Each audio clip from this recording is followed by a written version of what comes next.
yang dikembangkan. Nah, adapun semangat bertani ini ternyata pemirsa tidak hanya ditularkan kepada para petani saja, namun kepada para siswanya juga. Baik, di sore hari ini kita langsung saja sapa terlebih dahulu narasumber kita yang telah berhadir di studio TVRI Kalimantan Selatan. Kita kedatangan Insinyur Haji Syamsir Rahman selaku PJ Bupati Kabupaten Tanah Laut, juga Ibu Karyati MPD selaku tenaga pendidik SMA Negeri 1 Pekan. Selamat sore Bapak Syamsir Rahman. Selamat sore. Bagaimana kabarnya hari ini, sehat? Sehat dan selalu semangat. Selalu semangat, betul. Kegiatan hari cukup padat ya Pak ya? Ya, padat seperti hari-hari sebelumnya. Seperti hari-hari sebelumnya, seperti hari-hari biasanya. Ya. Baik. Dan juga di sebelahnya tentu ada Ibu Karyati atau Ibu Ati. Halo Ibu Ati, selamat sore. Selamat sore Mbak. Gimana kabarnya Ibu? Alhamdulillah sehat dan tetap semangat, selalu bahagia. Wah, luar biasa. Pak PJ selalu semangat, Ibu Ati juga selalu bersemangat. Baik, dan itu artinya saya pun juga harus bersemangat ya pemirsa ya. Baik, mungkin kita ke Pak Syamsir Rahman terlebih dahulu. Sebelum kita mungkin membahas lebih jauh terkait dengan tema pembahasan kita di sore hari ini, kita ingin tahu terlebih dahulu ya Pak ya, bagaimana untuk kondisi terkini di Kabupaten Tanah Laut untuk ketahanan pangannya sendiri. Bagaimana? Baik, terima kasih.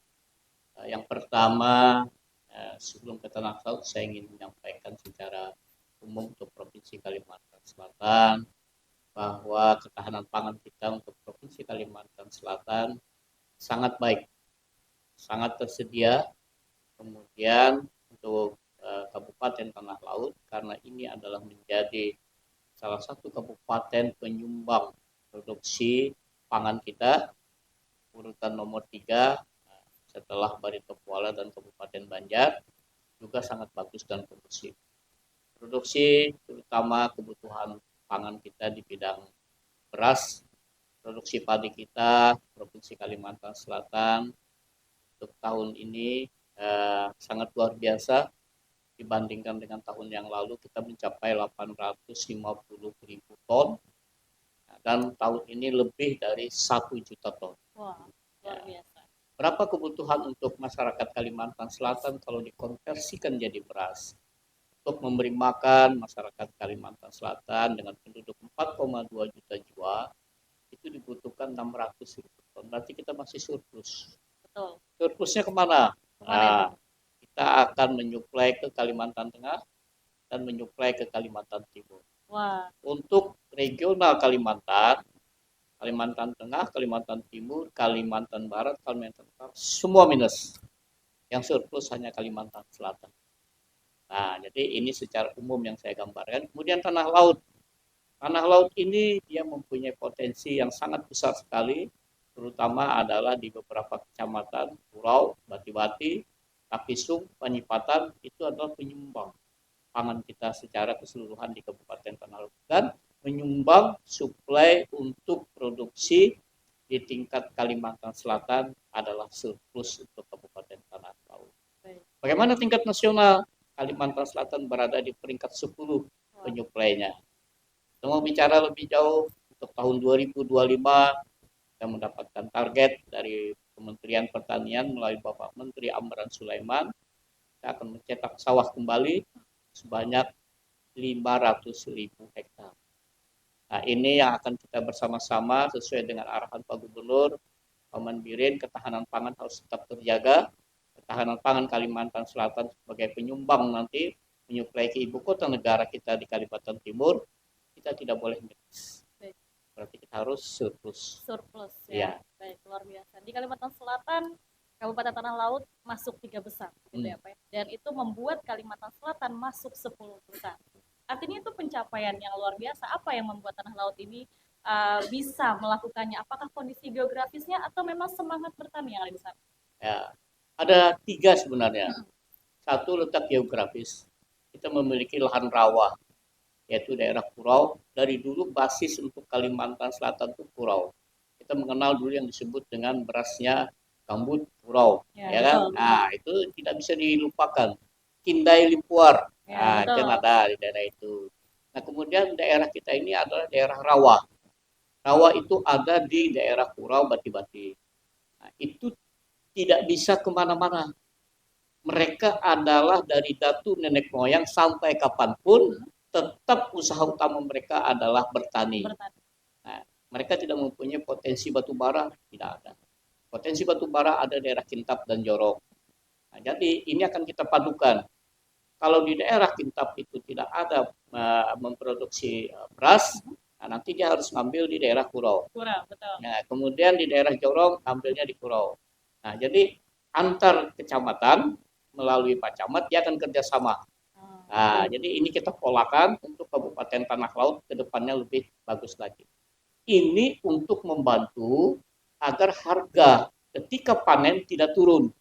Tapi sudah ada perjanjian MOU lebih awal akan dibeli dengan harga yang memadai. Sehingga ketika panen, petani akan tersenyum. Baik, luar biasa sekali. Artinya untuk harga sekalipun sudah dibahas di awal begitu Ya, ya, antar camat bersinergi, berkolaborasi ya, begitu ya Pak Samsir betul. ya. Ini adalah intervensi dari pemerintah daerah Baik. untuk melindungi petani-petaninya. Karena saya melihat petani-petani milenial ini harus kita kembangkan karena yang tua-tua dengan uratnya yang sudah tidak mampu lagi tidak mungkin. Betul. Nah, jadi petani muda, petani milenial harus kita tumbuh kembangkan. Tidak usah nyari ke pekerjaan ke kota-kota besar. Ya, kalau hanya menjadi penjaga toko saja. Baik. Mendingan jadi petani tapi dengan kegiatan yang menguntungkan bagi mereka. Mengembangkan potensi yang ada. Begitu Banyak ya. yang kuliah di sektor manapun. Betul. Jangan mencari yang lain di lapangan. Di tempat mereka tinggal sudah ada pekerjaan. Baik, luar biasa. Baik Pak PJ, tahan dulu, kita beralih ke Ibu Ati. Ibu Ati, ini ada penjelasan yang sangat rinci ya dari Pak Syamsir Ahmad sendiri yang sebenarnya mungkin memang seperti yang kita ketahui beliau ini sebelumnya adalah Kepala Dinas Pertanian dan Ketahanan Pangan begitu ya Pak ya. Nah, dari penjelasan itu kita bisa lihat potensi yang ada di tanah laut. Sebagai tenaga pendidik gitu ya, bentuk pendidikan seperti apa yang harusnya Ibu Ati berikan kepada siswanya begitu agar kiranya potensi di tanah laut ini tetap terjaga. Silakan. Terima kasih Mbak. Baik, jadi senada dari apa yang disampaikan oleh Bapak PJ Bupati Tanah Laut tadi, kami sebagai warga Tanah Laut khususnya juga sebagai seorang pendidik tentunya merasa bangga ya kepada daerah kami. Ternyata daerah kami bisa menjadi mensuplai beras yang sangat luar biasa banyak sehingga nanti itu sudah dipersiapkan nanti untuk di IKN nanti sendiri kalau bisa supaya berasnya ya dari Kalimantan Selatan itu sendiri. Nah, melihat potensi alam yang juga sangat luar biasa di daerah Kabupaten Tanah Laut ini yang begitu luas juga, jadi kita mengedukasi kepada siswa atau kepada pelajar ataupun kepada generasi milenial, artinya untuk bercocok tanam, untuk mengembangkan usaha di bidang pertanian itu bukanlah hal yang dianggap sulit atau dianggap gengsi barangkali bagi anak-anak muda. Itu menurut saya itu adalah suatu pendapat yang keliru bahwa kita bisa merangkul kepada anak-anak kita karena tolak ukur dari semuanya itu baik sektor pendidikan, kesehatan, perekonomian, yang lain itu adalah yang paling penting adalah masalah di bidang pangan. Tanpa adanya bidang pangan tidak tercukupi. Mana bisa kita bersekolah dengan baik, mana bisa kita beraktivitas dengan baik. Kuncinya kalau menurut saya itu adalah bidang pangan. Untuk itu bagaimana kita mengajak kepada para siswa itu untuk bisa dari sedini mungkin untuk kemandirian di bidang pangan itu. Jadi sebenarnya tidak ada pendidikan yang khusus diberikan di sekolah, apalagi sekolah umum di SMA Negeri 1 Plehari. Tapi itu bukan berarti penghalang bagi SMA umum atau bagi kami untuk mengajari kepada anak-anak didik kami di bidang pertanian. Memang sekolah pertanian kan seyogyanya ada khusus sekolah pertanian, tapi itu kan tidak menutup kemungkinan bagi anak-anak kami. Karena kami pikir begini, tidak semua anak-anak itu kadang-kadang bisa melanjutkan ke jenjang perguruan tinggi karena keterbatasan ekonomi. Maka kata Bapak PJ Bupati tadi, mengapa harus susah-susah mencari pekerjaan di kota dan jauh di sana, kalau di daerah kita sendiri, di samping lahan pekarangan kita sendiri, sudah menjanjikan pekerjaan yang nyata. Tinggal kita saja mengarahkan anak-anak kita, generasi milenial itu bisa tidak memanfaatkan lahan pekarangan atau lingkungan yang ada di sekitar kita untuk diolah nantinya menjadi sesuatu pekerjaan yang bahkan bisa menjanjikan. Karena namanya pangan itu adalah merupakan kebutuhan primer yang suka tidak suka harus dipenuhi karena syaratnya suatu makhluk hidup adalah itu memerlukan makan. Manakala makan bisa terpenuhi, pikiran menjadi cerdas. Wah, luar biasa sekali. Artinya untuk di SMA Negeri 1 Plehari ya Bu ya? Ya, tapi kalau untuk di SMA 1 Plehari kita arahnya kan masih pelan-pelan, kita mengembangkan masih di bidang tanaman hortikultura, Oh ya, betul. sayur-sayuran. Nah, itu seiring dengan sekolah kami yang juga sekolah adiwiyata, di mana sekarang ini posisinya sedang menuju adiwiyata mandiri. Wah, Alhamdulillah itu adiwiyata nasionalnya sudah terlewati. Jadi kami sedini mungkin untuk mengajari kepada anak-anak kami untuk mencintai kepada suatu tanaman, untuk bercocok tanam sekecil apapun itu. Yang penting bisa memberikan kontribusi, manfaat baik untuk diri sendiri maupun terlebih untuk lingkungan di sekolahnya. baik. Mungkin contoh kecilnya Ibu yang diajarkan kepada siswa yang katakanlah sebagai dasar Oh begitu, itu iya. apa, seperti apa? Yang paling dasar itu kita kadang-kadang anak itu berasumsi oh kalau kalau bercocok tanam itu kotor, Ya, ini capek, ya betul. panas, Panas, diasumsi mereka itu. betul. Nggak, coba kita mengemasnya, menyajikan sesuatu yang kira-kira anak itu suka akhirnya dan bikin penasaran. Akhirnya kita awali dari pembuatan bercocok tanam hidroponik dengan yang skala kecil. Mm-mm. Nah, skala kecil itu ternyata hasilnya bagus. Kecil saja. Kemudian kita kembangkan lagi menjadi yang lebih besar, menjadi greenhouse. Namanya greenhouse berseri. Baik. Bersih, sejuk, indah, indah gitu Oh ya. ya, baik. Jadi di situ diajari anak untuk bertanam, bercocok tanam hidroponik dengan menggunakan media air supaya nggak kotor tadi Ya, kan. betul. Kemudian pemanfaatan lahan pekarangan yang tidak harus luas gitu. Kemudian anak mudah untuk perawatan, untuk belajar di sana. Jadi anak di sana diajari untuk membibit, setelah menyemai bibit, kemudian nanti merawat sampai membuat bikin netpotnya itu memasukkan ke lubang-lubang pipa Ya. itu, kemudian sampai diajari merawat dan memanen. Ketika memanen, melihat hamparan sawi yang hijau dan besar, kemudian melihat hamparan sayuran-sayuran, itu tumbuhlah rasa kesenangan pada anak itu. Oke. Nah, itu Mbak ceritanya. Jadi Baik. nanti dari situ lalu tumbuhlah pola pikir anak, oh ternyata bercocok tanam itu mengasihkan, tidak seperti yang dibayangkan ini harus begini-begini. Betul. Nah, akhirnya tumbuh dengan sendirinya sampai anak itu belajar nanti bisa mengembangkan yang lain dalam media-media yang kreativitas mereka kan tidak harus skala besar, tapi semangat dan motivasinya sudah ada dari sekolah.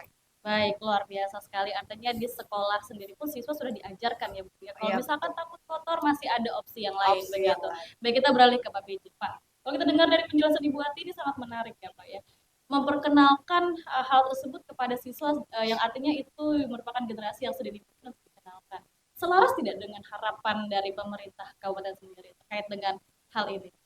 Tentu ini sangat selaras sekali konsep yang dikerjakan oleh Haryati. Seperti yang saya gaungkan selama ini, Bapak Gubernur, yaitu bekerja konsep gembira. Konsep gembira. Kalau kita bekerja dengan gembira, hasilnya pasti juga dengan gembira. Tapi kalau kita bekerja dengan kesedihan, maka akan timbul air mata. Wah, luar biasa sekali. Betul, betul, baik. Jadi bekerja ini kita tumbuhkan dari yang muda, nah, kemudian mereka bersama-sama sambil dengan kegembiraan seperti anak bermain dan lain-lain, tapi hasilnya kelihatan. Nah, lama-lama itu akan tumbuh rasa cinta mereka. Nah, karena dari muda ini mereka belum tahu nih kemana arah mereka. Tapi kalau mereka sambil diberi pembimbingan, baik penyuluh, termasuk guru-gurunya, bahwa kebutuhan pangan kita itu nomor satu. Kita tidak makan yang lain. Yang kita makan adalah nasi dari padi, ya kan? Kita tidak makan aspal, kita tidak makan berlian, kita tidak makan yang lain. Karena yang bisa kita lakukan itu adalah tanaman yang kita lakukan resources atau kita berulang. Kalau kita melaksanakan pekerjaan dengan tambang, itu akan habis begitu saja. Tapi kalau tanaman padi, tanaman hortikultura, itu pasti kebutuhan. Sampai hari kiamat kita butuh pangan. Kita tidak butuh yang lain. Baik. Luar biasa sekali. Ini kolaborasi antara guru dan juga pemerintah kabupaten ya Pak ya, yang akhirnya cukup selaras begitu. Baik, kita ke Bu Ati. Bu Ati, bagaimana siswanya di sana? Ini kan maaf, ini kan SMA negeri ya. Biasanya kan mungkin yang bergelut di bidang ini mungkin anak-anak SMK begitu. Apa yang membuat anak SMA ini pun turut bisa mempelajari hal-hal seperti ini? Ya, terima kasih Mbak.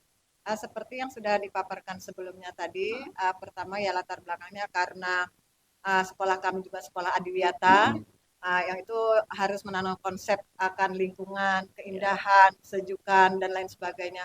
Yang paling penting juga kalau saat ini kurikulum Merdeka itu kan memberikan kebebasan dengan proyek-proyeknya untuk memberikan life skill kepada siswa itu. bukan hanya konten materi yang jadi tujuan akhir dari sebuah pendidikan, tapi bagaimana memberikan pengalaman pembelajaran yang nantinya bisa diimplementasikan.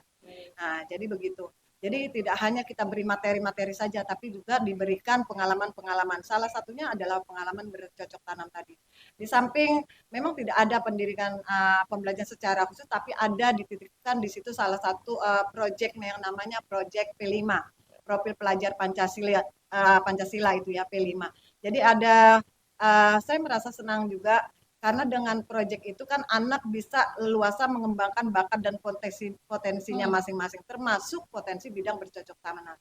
Di situ ada memang tema-tema yang sudah diamanatkan dari kementerian itu.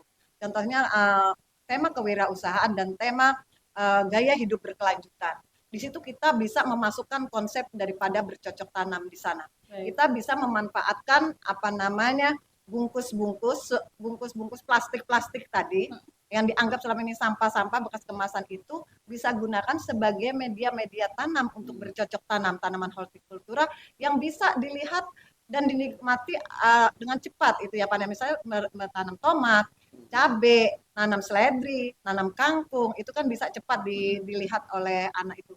Dan saat melihat anak mulai menyemai dari bibit, menanam sehingga berbuah, itu kan sebuah proses. Mereka melihat itu, dari situlah tumbuh kesenangan itu. Dan kemarin tidak hanya pembelajaran tentang proyek P5 saja, bisa diintegrasikan dengan mapel-mapel mata pelajaran yang lain yang sekiranya bisa menumbuhkan rasa kecintaan. Artinya masih bisa dimasukkan, Bisa. digabungkan begitu ya Bu ya. Baik Ibu Ati, ini penjelasan sangat luar biasa, tapi saya juga dan pemirsa di rumah mungkin juga penasaran, apakah ada program atau mungkin kebijakan pemerintah daerah agar bisa menjaga ketahanan pangan ini, tapi mungkin ditahan dulu ya Pak ya. Kita akan menjawabnya, kita akan membahasnya lebih detail lagi setelah pesan-pesan berikut ini. Baik, selamat sore pemirsa TVRI Kalimantan Selatan dimanapun Anda berada, dan kita masih melanjutkan perbincangan kita di Banua Bicara tentunya, dan masih bersama dengan PJ Bupati Kabupaten Tanah Laut, juga Ibu Karyati ya, selaku tenaga pendidik di SMA Negeri 1 Lehari. Nah, sebelum kita melanjut ke pertanyaan terkait dengan kebijakan pemerintah daerah tadi, kita ke YouTube terlebih dahulu pemirsa, di mana ada pertanyaan menarik, dan untuk pemirsa di rumah juga kalau misalkan ingin ada yang disampaikan dan ditanyakan, boleh langsung ke YouTube TVRI Kalimantan Selatan. Baik, ini ada pertanyaan yang menarik tentu ya, terkait dengan kegembiraan yang Bapak dan Ibu sampaikan. Sekiranya kita bertani dengan gembira, begitu.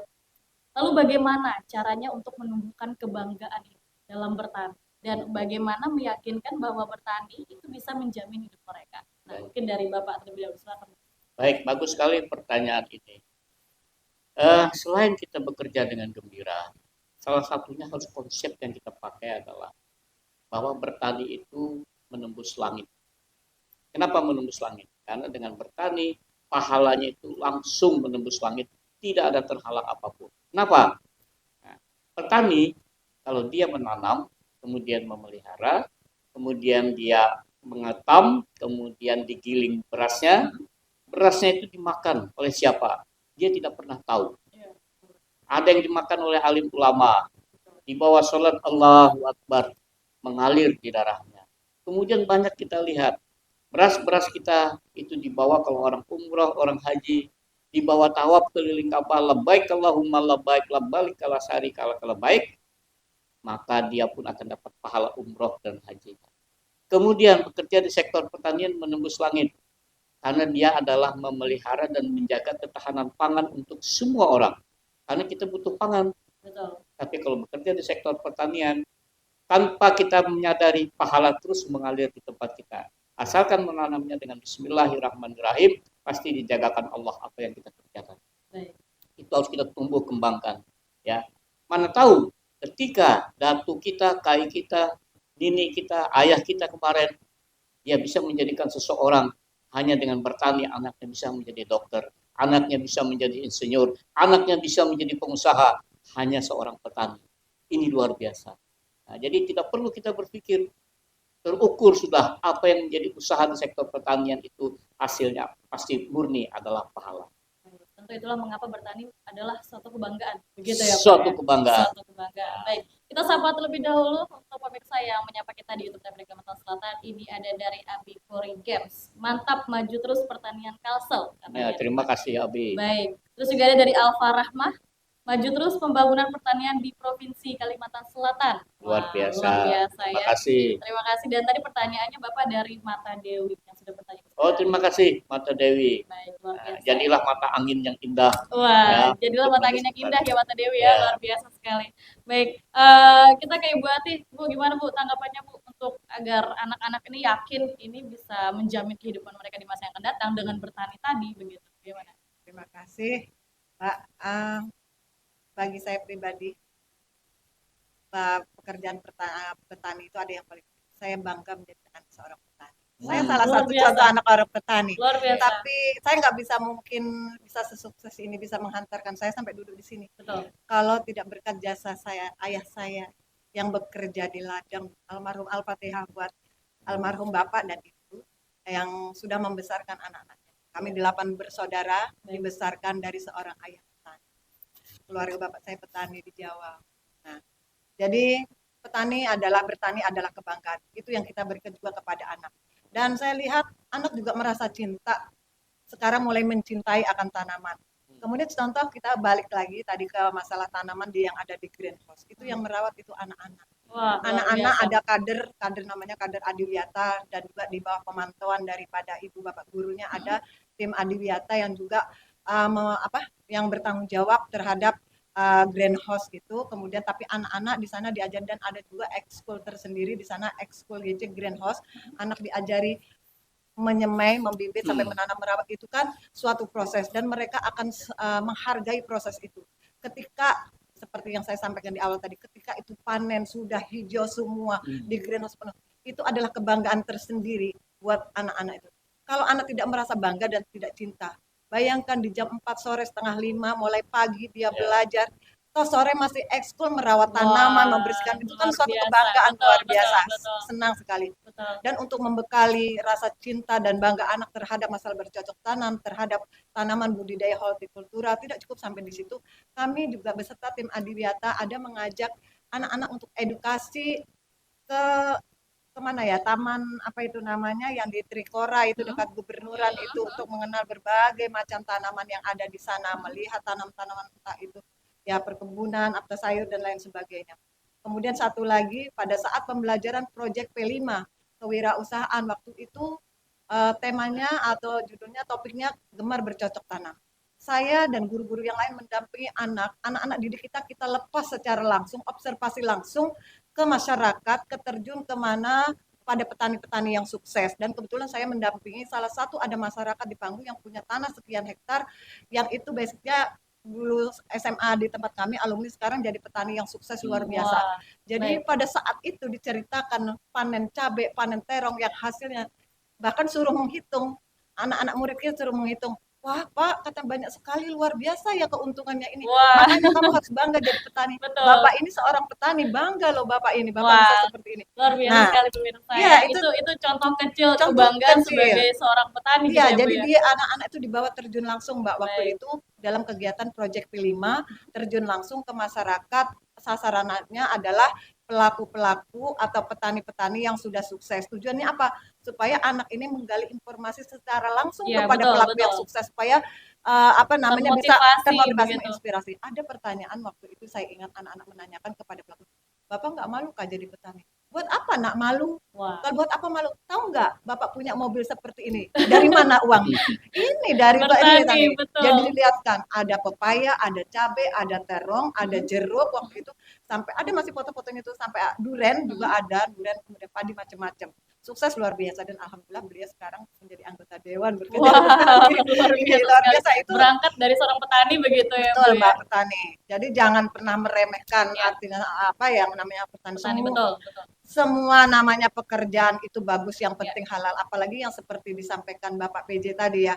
Artinya orang menanam padi itu luar biasa. Dia tidak tahu padinya dimakan apa, berasnya dimakan oleh siapa-siapa. Dan itu akan mengalir jadi saripati yang memberikan makan kepada sel-sel tubuh kita dan mengalir di dalam darah kita itu. Itu akan jadi ladang amal dan amal jariah. Mudah-mudahan itu yang akan nanti memberikan rahmat, memberikan keberkahan buat kita. Setiap tetes yang jatuh dari peluh seorang petani itu adalah hakikatnya keberkahan buat kita sendiri. Wah, luar biasa sekali. Ini membuat banyak orang masih terinspirasi untuk menjadi Iya, seorang petani ya pemirsa ya. iya. Karena maknanya dari Pak PJ dan Ibu Ati sendiri ternyata memaknai begitu dalam untuk kegiatan bertani ini.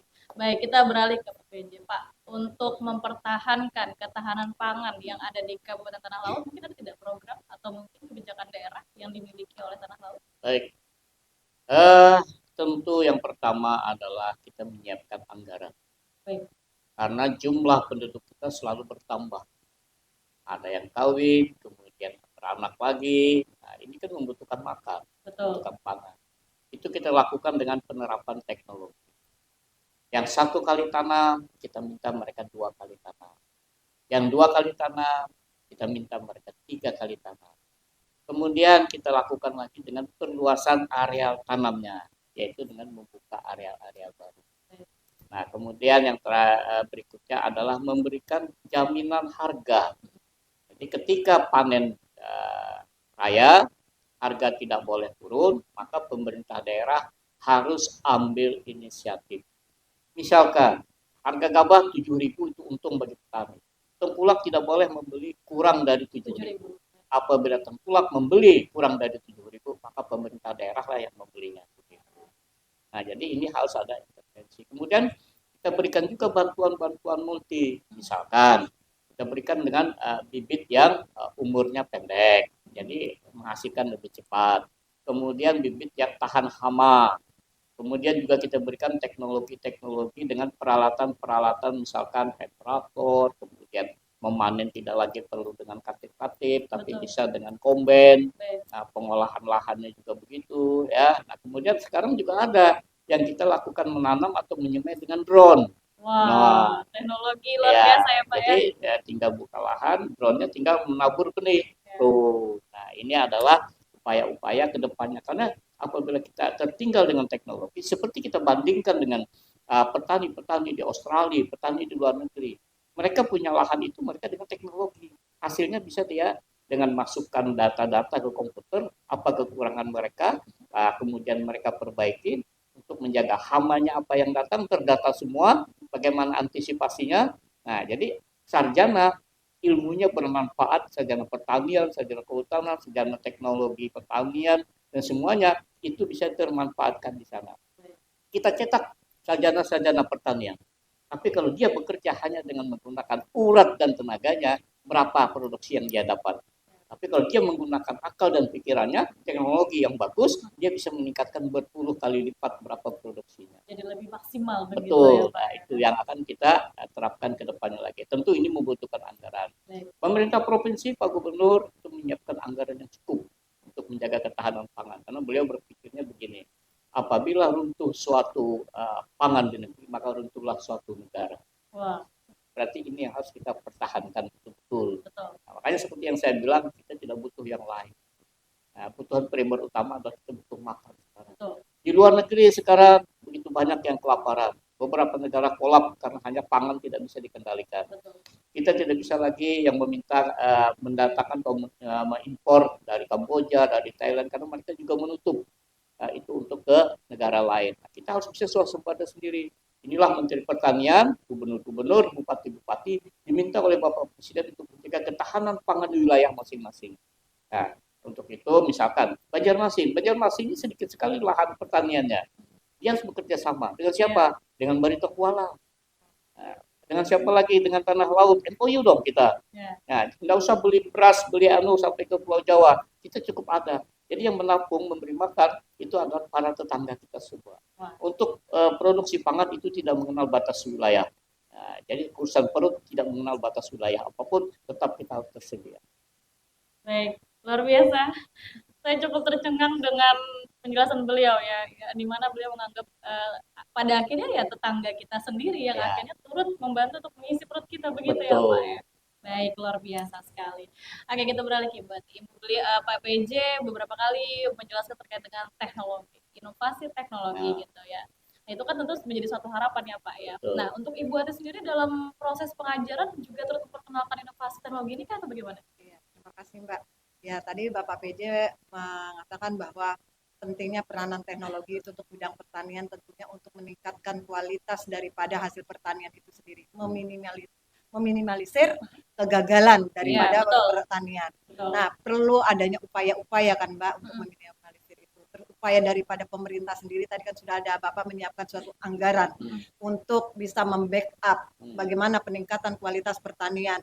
Dibandingkan kalau di negara-negara maju itu sudah luar biasa teknologinya di bidang pertanian. Saya jujur saja Mbak, saya suka tuh ngelihat teknologi-teknologi pertanian India, Jepang Baik. itu suka sekali, kok maju-maju gitu. Kreatif begitu Lalu ya. ada ide, saya itu selalu ingin mencari ide. Kan selama ini saya kan di bidang UMKM, bidang perikanan. Saya coba ini pertanian ini kayak ini kan memang itu yang merupakan kebutuhan primer yang pangan. Jadi perlu ada inovasi-inovasi baru, terobosan baru di bidang teknologi.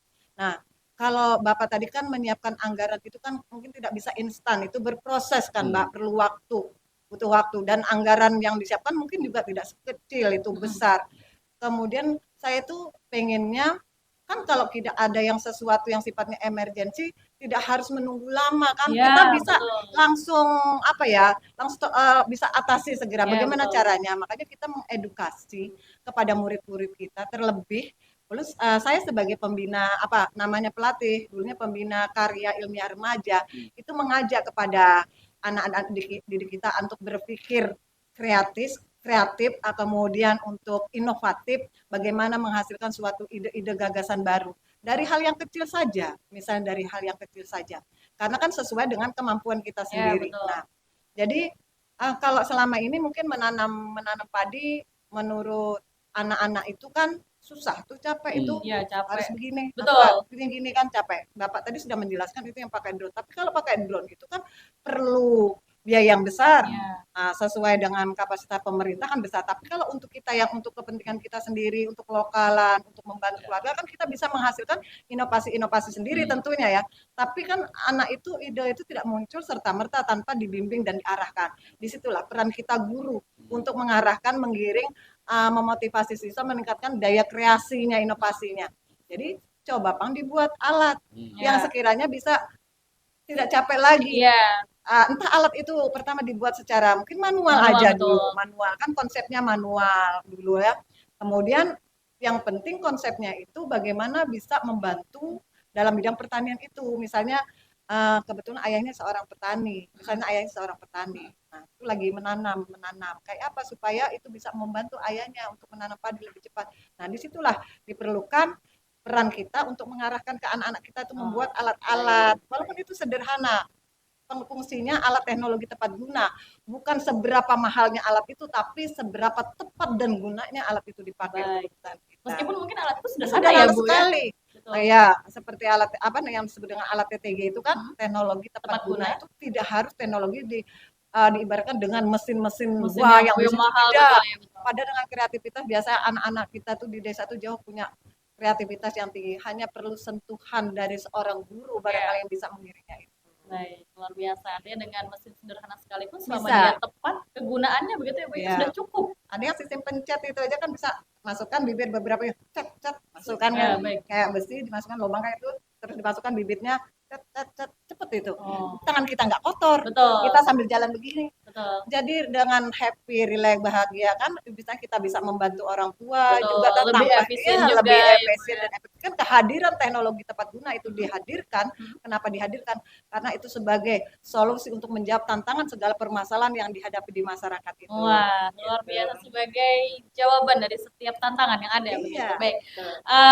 Kita ke Pak PJ, Pak. Saya lihat pemuda di Kabupaten Tanah Laut itu luar biasa ya potensinya begitu, keaktifan mereka, bahkan mungkin di bidang pariwisata cukup melanglang buana begitu untuk pemuda Kabupaten Tanah Laut.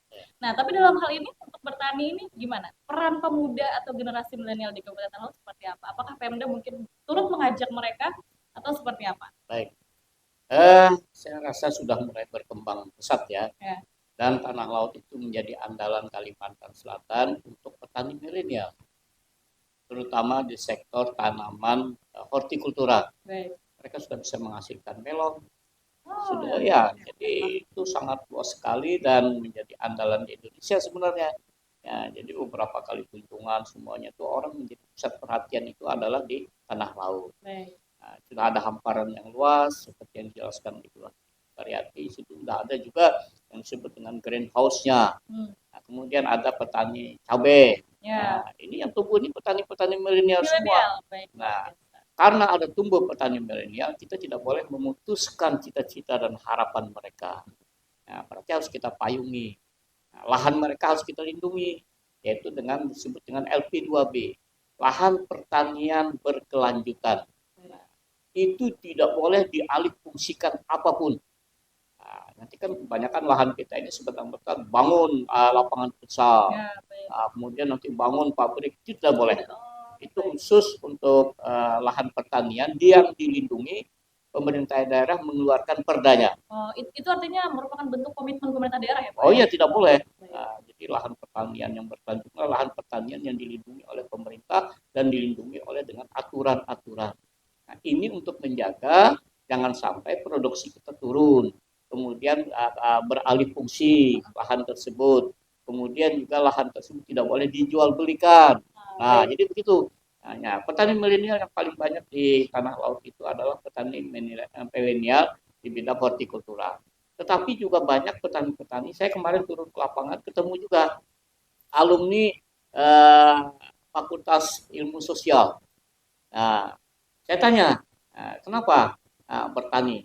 Pak, izin Pak Bupati, saya lebih menikmati Pak. Wah, luar biasa. Dia bilang, kenapa menikmati? Pak, kalau kita di kota, kita bekerja, yang kita dapatkan hampir sama dengan yang kita keluarkan. Tapi kalau kita di desa, yang kita dapatkan, saya punya lebih untuk tabungan. Ini luar biasa. Kenapa untuk tabungan?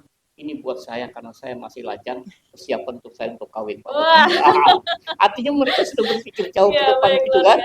Nah, kemudian yang kedua, anak muda tersebut dia juga berpikir, Pak Bupati, bapak saya sudah tua. Lahan ini harus ada yang melanjutkan. Saya terharu dengan apa yang disampaikan oleh anak muda tersebut. Ini adalah peninggalan dahulunya saya. Bapak saya, apa yang disebutkan Bu Karyati, harus ada teknologi. Dia ciptakan teknologi itu. Kalau kemarin dia nanam, bapaknya pupuk-pupuk, ya nanam begini, itu pinggangnya sakit katanya. Jadi dia ciptakan menanam dengan menjalankan seperti traktor, dia tumbuh sendiri. Nah, jadi dia berinovasi sendiri, dia belajar dengan alam sendiri. Nah, akhirnya dia berpikir supaya efektif, supaya efisien, lebih tepat, lebih cepat, dia ciptakan sendiri. Dia buat dari bambu. Dari bambu ya? Dari bambu dia buat, dia taruh di sana, dikasih lubang bawahnya, dia ada rodanya, dia jalankan. Nah, itu akan memakan waktu yang efektif dan lebih cepat daripada menanam pakai ini. Nah, pinggang sakit, ya, betul. Iya kan? Segala Panas, macam ya, ini dia jalan. Nah, ini luar biasa. Nah, kalau kita mau membantu dia kembali untuk lebih cepat lagi, bisa teknologi itu kita manfaatkan kembali. Nah, ini anak-anak muda yang tumbuh sama dengan mereka menanam melon. Dia membagi air, tetesan air itu. Nah, dia duduk merenung, saya lihat. Nah, jadi dengan itu, oh ini kan membutuhkan air. Berarti air ini harus kontinu. Bagaimana supaya air kontinu bisa diambil dari air terjun, nah, bisa mengalir sendiri. Tidak perlu dengan listrik karena keluar biaya. Nah, ini teknologi yang dia pakai. Hanya duduk santai begitu duduk ya, santai Pak. Luar biasa.